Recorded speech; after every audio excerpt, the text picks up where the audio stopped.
Hello everyone. Before we start today's story, I want you to listen carefully and repeat after me. This will help you improve your English and learn new words easily. Are you ready? Great. Let's begin our learning adventure. Now, take a deep breath, relax, and get ready for a beautiful story. Today's story is about a brave little orphan boy who discovers hope, kindness, and courage. Let's begin. Story: The Brave Little Orphan. There was once a young boy named Eli, a quiet and gentle child who lived in a small orphanage at the edge of a peaceful village. Eli was only 8 years old, but he had already experienced many difficult moments in his short life. He had no parents, no brothers, and no sisters. Still, Eli carried something special inside him, a heart full of hope. The orphanage where Eli lived was an old stone house with a red roof and a big wooden door. The walls were cold in the winter, but the children always tried to fill the place with laughter. Miss Clara, the woman who took care of them, was kind but very busy. She cooked, cleaned, and looked after 20 children all by herself. Eli often helped her. He swept the floors, washed the dishes, and read stories to the younger kids. Everyone liked Eli because he was polite, gentle, and always willing to help. But even though Eli worked hard and smiled every day, he sometimes felt lonely. Every night, before he went to sleep, he looked out the window at the silent stars. He whispered, "One day, I hope I find a family who loves me." He didn't know that his wish would soon start to come true. Part 1. The Mysterious Letter. One cold morning, the children were eating breakfast when a loud knock came at the door. Knock, knock, knock. Miss Clara opened it and found a tall postman holding an envelope. The envelope was cream-colored and sealed with a golden stamp. It looked important. "This is for the orphanage," the postman said and handed it to her. She opened the letter carefully. Her eyes widened as she read it. Children gathered around her, curious. "What is it, Miss Clara?" Eli asked softly. She smiled. "It's a message from the village mayor. He says a special guest is visiting today. Someone who wants to meet one of the children." The room filled with whispers. "Who is it? Is someone adopting a child? Maybe a rich family." Miss Clara raised her hands. "Calm down, everyone. We don't know anything yet." But Eli felt something warm in his chest, a tiny spark of hope. Part 2. The Visitor. In the afternoon, a silver car stopped in front of the orphanage. A woman stepped out. She wore a long blue coat, had brown curly hair, and carried a gentle smile. "Hello," she said softly. "My name is Mrs. Willow." The children gathered around her. Eli stood in the back, quietly watching.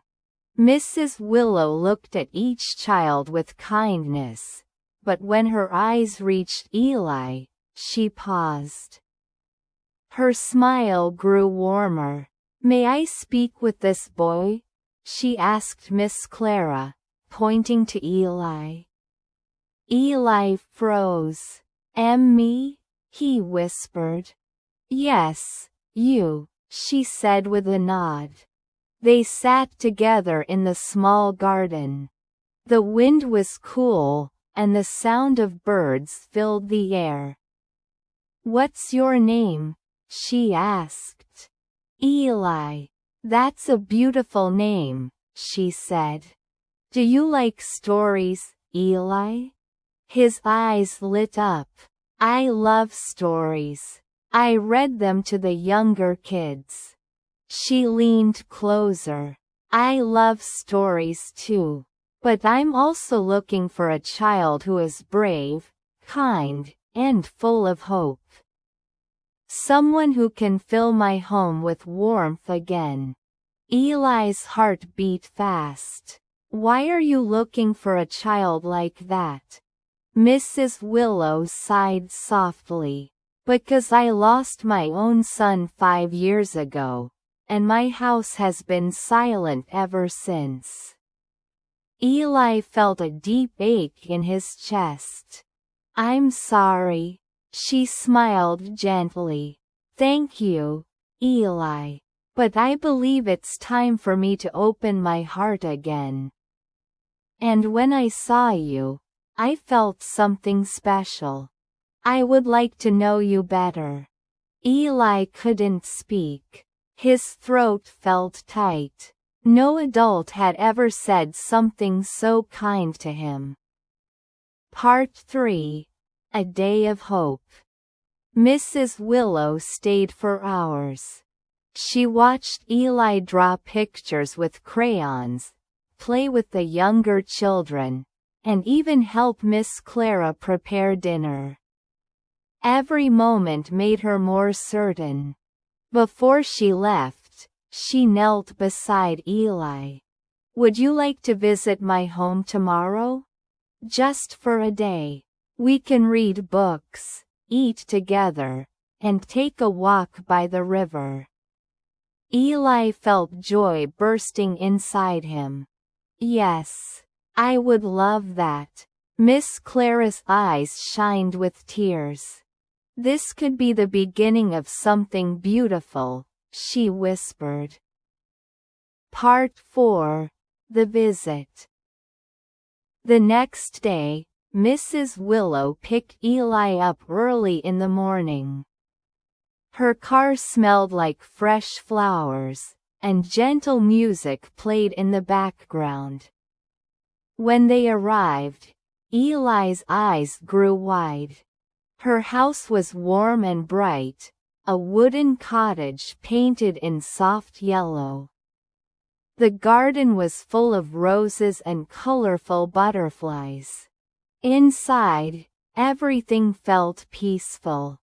There were shelves full of books, soft blankets on the couches, and pictures of smiling families on the walls. Mrs. Willow prepared pancakes with honey. Eli ate slowly, enjoying each bite. They spent the day reading, painting, and walking along the river. Eli told her about his dreams: to read many books, to learn new things, and maybe, one day, to help other children who felt lonely like him. Mrs. Willow listened carefully, her eyes warm and thoughtful. Part 5. A New Beginning.